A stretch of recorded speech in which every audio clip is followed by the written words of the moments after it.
ఇప్పుడే country delight app ని download చేసుకోండి. Download the country delight app now. కుటుంబాల్లో గొడవలు అనేది సహజం, కానీ ఆ గొడవలు కలహాలు ఒక్కోసారి వింత ఘటనలకు దారితీస్తాయి. తమిళనాడులోని ఒక చోట విజయన్ అనేటువంటి 65 ఏళ్ల వ్యక్తి ఉన్నారు. ఆయన ఆర్మీలో రిటైర్డ్ అయిపోయినటువంటి పర్సన్. భార్యతోటి కూతుళ్లతోటి ఆయనకు గత కొంతకాలంగా గొడవలు ఉన్నాయంట.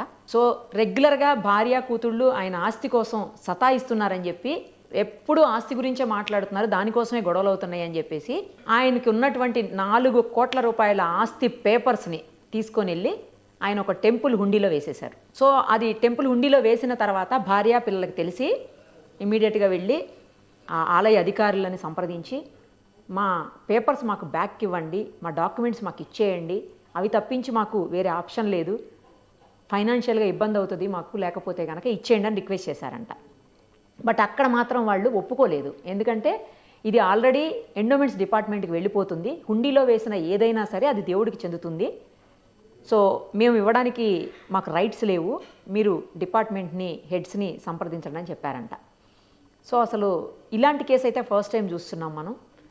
ఒక్కసారి మనతో పాటు లైవ్ కాల్లో హైకోర్టుకు సంబంధించినటువంటి ప్రముఖ అడ్వకేట్ నరేష్ సుంకర గారు అందుబాటులో ఉన్నారు. ఆయనతో మాట్లాడి ఇందులో లీగల్గా ఎలా ప్రొసీడ్ అయ్యే అవకాశం ఉంటుంది, అసలు లీగాలిటీ ఏంటి అన్నీ కూడా తెలుసుకుందాం. నమస్తే అండి నరేష్ గారు. నమస్తే అండి. చాలా ఇష్యూస్ చూస్తుంటాము, గొడవలు అవుతుంటాయి ఫ్యామిలీస్లో అయినప్పుడు. ఆస్తిని తీసుకెళ్ళి అనాథ శరణాలయాలకు రాసేయటం చూస్తాం, ఎందుకంటే వాళ్ళ ఓన్ సెల్ఫ్ ఎక్వైర్డ్ ప్రాపర్టీ విషయాల్లో చెప్తున్నాను నేను. యాన్సెస్టర్స్ దాంట్లో అయితే ఎవరు ఏం చేయలేరు అనుకోండి. సో అట్లా అనాథ శరణాలయాలకు రాసేయటం, లేదంటే తెలిసిన వాళ్ళకో ఫ్రెండ్స్కో పిల్లలకో ఎవరో ఒకళ్ళకి రాసేయటం. ఒక ఆయన అయితే కుక్కకు కూడా రాశాడు, ఆయన పెంచుకున్నటువంటి కుక్కకి రాశాడు ఆస్తి మొత్తాన్ని. ఇలా చాలా ఘటనలు మనం చూస్తుంటాం.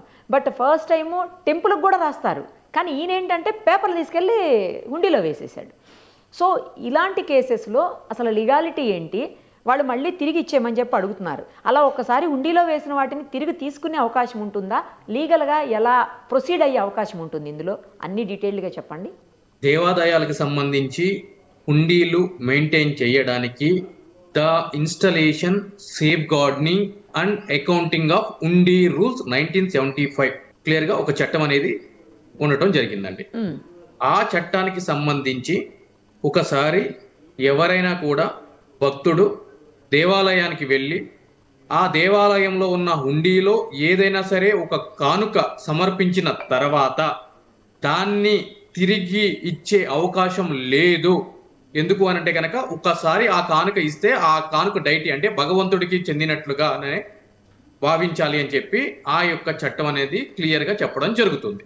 ఓకే. అయితే ఇక్కడ ఈ కేసుకు సంబంధించి రేణుగంబాల్ అమ్మ టెంపుల్ పళనిలో ఒక రిటైర్డ్ ఆర్మీ ఆఫీసర్ గత 10 సంవత్సరాల నుంచి కూడా భార్యతోటి విభేదాలతోటి ఒక్కడే తను నిర్మించుకున్న ఇంటిలో ఉండటం జరిగింది. ఇద్దరు కూతుళ్ళకి కూడా మ్యారేజ్ చేస్తే వాళ్ళకి పిల్లలు ఉన్నారు, వాళ్ళు కూడా ఏ మాత్రం కూడా ఇతన్ని పట్టించుకున్న సందర్భాలు లేవు అని చెప్పని ఈ యొక్క ప్రాపర్టీ డాక్యుమెంట్స్ ఎప్పుడైతే కనుక వెలుగులోకి వచ్చినాయో సంబంధించిన ఆలయ అధికారులు వాళ్ళ యొక్క కస్టమ్స్ లో భాగంగా 2 నెలలకి ఒకసారి ఆ మొత్తం 11 హుండీస్ ఏవైతే టెంపుల్స్ లో ఉన్నాయో వాటిని లెక్కించే క్రమంలో ఈ 4 కోట్ల ప్రాపర్టీ డాక్యుమెంట్స్ ఒరిజినల్, అదే విధంగా అతని యొక్క hand written document saying that ఏంటి అని అంటే గనక నాకు సంబంధించిన 4 కోట్ల రూపాయల విలువ చేసే ఆస్తి అది ఏంటి అంటే గనక ఇమ్మూవబుల్ ప్రాపర్టీ, అది ఒక 10 సెంట్లు ఓపెన్ ల్యాండ్, అదే విధంగా సింగిల్ స్టోర్ బిల్డింగ్. నేను ఈ టెంపుల్ కి విరాళం ఇస్తున్నానని చెప్పి రాసేటువంటి డాక్యుమెంట్ వాళ్ళు 24వ తారీఖు జూన్ నెల అంటే మంగళవారం రోజు మధ్యాహ్నం 12:30 ఏదో హుండీ కౌంట్ చేస్తూ ఉంటే ఇవి వెలుగులోకి రావడం జరిగింది. వెలుగులోకి వచ్చిన వెంటనే ఇమీడియట్లీ సంబంధించిన ఆలయ అధికారులు అతన్ని కాంటాక్ట్ చేయడం కూడా జరిగింది. మీరు ఈ విధంగా రాశారు కాబట్టి. అయితే ఇక్కడ ఏం జరుగుతుంది అంటే నిరుపమ గారు, అతను ఒరిజినల్ డాక్యుమెంట్స్ అనేది హుండీలో వేయడం జరిగింది. ఆ ఒరిజినల్ డాక్యుమెంట్స్ తో పాటు ఈ యొక్క ప్రాపర్టీ కూడా నేను దేవుడి పేరు మీద రాస్తానని చెప్పి అతను హ్యాండ్ రిటర్న్ డాక్యుమెంట్ కూడా వేయడం జరిగింది. కానీ లీగాలిటీ చూసుకున్నట్లయితే కనుక అది లీగల్ గా ఆ యొక్క టెంపుల్ కి ఇంకా ట్రాన్స్ఫర్ అయినట్టు కాదు. ఎందుకు అంటే కనుక అన్లెస్ అండ్ అంటిల్ అతను సంబంధించిన సబ్ రిజిస్టర్ ఆఫీస్ లో గిఫ్ట్ డీడ్ కానీ డొనేషన్ డీడ్ కానీ రిజిస్టర్ చేసేంత వరకు కూడా ఈ యొక్క ప్రాపర్టీ మీద సంబంధించిన దేవాలయానికి ఎటువంటి హక్కు ఉండదు. ఓకే. అదేవిధంగా ఒరిజినల్ డాక్యుమెంట్స్ ఒకవేళ దాంట్లో ఆఫర్ చేస్తే ఇతను రేపొద్దున తన యొక్క ఆలోచన మార్చుకుని సంబంధించిన సబ్ రిజిస్టర్ ఆఫీస్కి వెళ్ళి మిస్సింగ్ ఆఫ్ డాక్యుమెంట్స్ అని చెప్పని సర్టిఫైడ్ కాపీస్ ఇంకొక సీసీ కాపీస్ కూడా తీసుకునే అవకాశాలు ఉన్నాయి. అది వ్యాలిడ్ చట్ట ప్రకారం. ఓకే. ఓకే.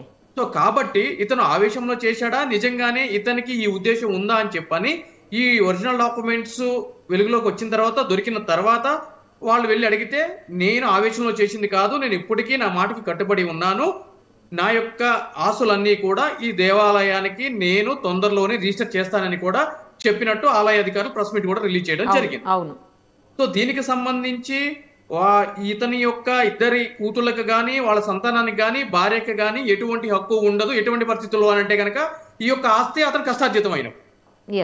సో అక్కడ ఉన్న ఆలయ అధికారులు కూడా చెప్పేది ఏంటి అంటే కనుక గత 10 సంవత్సరాల నుంచి కూడా ఇతను మాకు తెలుసు, అతను పూర్తిగా కూడా రేణుగంబాలమ్మ యొక్క భక్తుడు, ప్రతిరోజు కూడా టెంపుల్కి వస్తూ ఉంటాడు, కాబట్టి మేము వెళ్ళి అడిగాము, అతను రిజిస్టర్ చేస్తానంటున్నాడు, కాబట్టి మేము తొందరలోనే ఆ ప్రక్రియ కూడా పూర్తి చేస్తాము. ఇక ఈ డాక్యుమెంట్స్ కి సంబంధించి ఒకసారి హుండీలో పడిన డాక్యుమెంట్స్ రిటర్న్ ఇచ్చేటువంటి అవకాశం ఏదైనా ఉందా అని అంటే కనుక అటువంటి అవకాశం 1975 రూల్స్ ప్రకారం ఏది ఉండదు అని చెప్పి కూడా సదరు ఆలయ అధికారులు తెలియజేయడం జరిగింది. అయితే ఇటువంటి సంఘటన ఇది ఒక్కటే జరిగిందా, గతంలో కూడా ఏమైనా జరిగినాయా అని చెప్పి మనము ఏదైనా సరే పరిశీలిస్తే కనుక గమ్మత్తైన విషయం ఏంటి అంటే కనుక తమిళనాడు రాష్ట్రంలోనే ఇటువంటి సంఘటనలు 2 జరిగినాయండి. ఇది కాకుండా అది ఎప్పుడు అని అంటే కనుక మే 2023లో కేరళకి సంబంధించిన ఒక భక్తురాలు తన మెడలోని తులసి మాలని హుండీలో వేద్దాము అని మాల తీసినప్పుడు తన మెడలో ఉన్న 1.75 గ్రామ్ సవర్ణ గోల్డ్ చైన్ టెంపుల్లో పట్టడం జరిగింది. అది దండుపాయని టెంపుల్ అని చెప్పని అది కూడా తమిళనాడు రాష్ట్రంలోనే ఉండటం జరిగింది. అంటే బై మిస్టేక్ పడిందా అండి? బై మిస్టేక్ పడింది. బై మిస్టేక్ తులసిమాల తీసే క్రమంలో 1.75 గ్రామ్స్ యొక్క గోల్డ్ చైన్ హుండీలో పడింది. ఓకే. ఇమీడియట్లీ ఆమె సంబంధించిన ఆలయ అధికారుల దగ్గరికి వెళ్ళి ఈ విధంగా నేను తులసిమాల తీసే క్రమంలో నా మెడలో ఉన్న చైన్ ఇక్కడ పడింది అని చెప్పి వాళ్ళని అడిగితే వాళ్ళు క్లియర్ గా చెప్పడం జరిగింది ఏంటి అంటే కనుక ఈ యొక్క installation and safe guarding and accounting of hundi rules 1975 ప్రకారము ఒకసారి హుండీలో ఏదైనా సరే పడితే అది అనుకోకుండా పడినా అనుకుని పడినా కూడా దాన్ని రిటర్న్ ఇచ్చే అవకాశం లేదు చట్ట ప్రకారం అని చెప్పి చెప్పడం జరిగింది. అయితే ఆ యొక్క భక్తురాలు పేద భక్తురాలు ఉండటం చేత అది తిరిగి ఇవ్వడం కుదరదు కాబట్టి టెంపుల్ బోర్డు చైర్మన్ యొక్క వ్యక్తిగత సొంత ఖర్చులతోటి ఆ యొక్క గోల్డ్ చైన్ కాస్ట్ ఏదైతే ఉందో ఆ యొక్క గోల్డ్ చైన్ కాస్ట్ కి సమాంతరమైన చైన్ తన సొంత ఖర్చులతోటి చేపించి ఆమెకి ఇవ్వడం జరిగింది. అంతే తప్ప చైన్ అంటే హుండీలో చైన్ మాత్రం ఇవ్వలేదు. దాని తర్వాత 2024లో మళ్ళీ తమిళనాడులోనే అలుమిగిరు కందస్వామి టెంపుల్లో ఒక భక్తుడు అనుకోకుండా హుండీలో డబ్బులు వేద్దామని చెప్పి పాకెట్లోకి వెళ్ళి తీస్తే అతని చేతిలో ఉన్న ఐఫోన్ హుండీలో పట్టడం జరిగింది.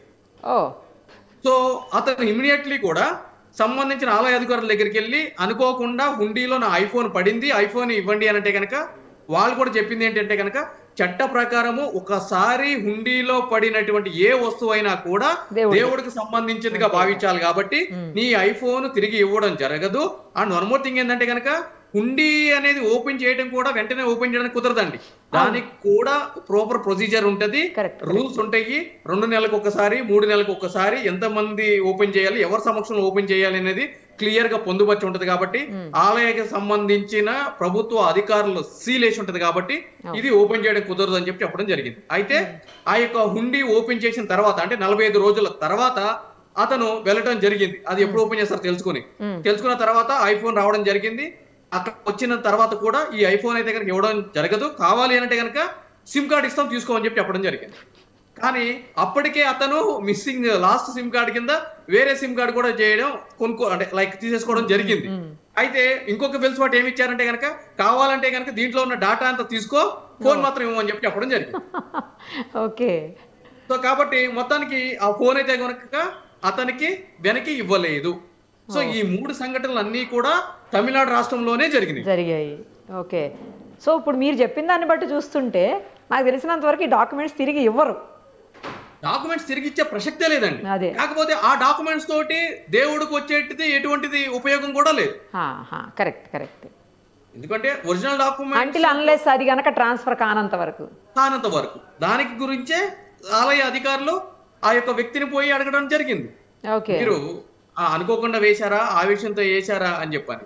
ఎందుకు అనంటే కనుక ఈ యొక్క కూతురు నుంచి అదేవిధంగా భార్య నుంచి ఈ యొక్క ప్రాపర్టీస్ మా పేరు మీద ట్రాన్స్ఫర్ చెయ్యి అని చెప్పి అతనికి గత కొన్ని రోజుల నుంచి కూడా భయంకరమైన ప్రెషర్ ఉంది అని చెప్పి అక్కడున్న వాళ్ళు చెప్పడం జరిగింది. ఆ విధంగానే సంబంధించిన ఆలయ అధికారులు కూడా తెలపడం జరిగింది. కాబట్టి వీళ్ళ బాధ భరాయించలేక అప్పటికి తీసుకున్న ఆవేశంలో తీసుకున్న డెసిషన్, లేదంటే కనుక ఆ కోపంతోటో ఆ బాధతోటో తీసుకున్న డెసిషన్ అయ్యి ఉంటది. తర్వాత ఏమైనా కూడా అతను మనసు మార్చుకునే అవకాశం ఉందేమో అని చెప్పి కూడా అడగడం జరిగింది.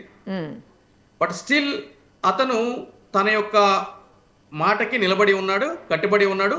ఈ యొక్క ప్రాపర్టీని అంతటిని కూడా నేను టెంపుల్కి రిజిస్టర్ చేస్తానని చెప్పి కూడా చెప్పడం జరిగింది. ఓకే.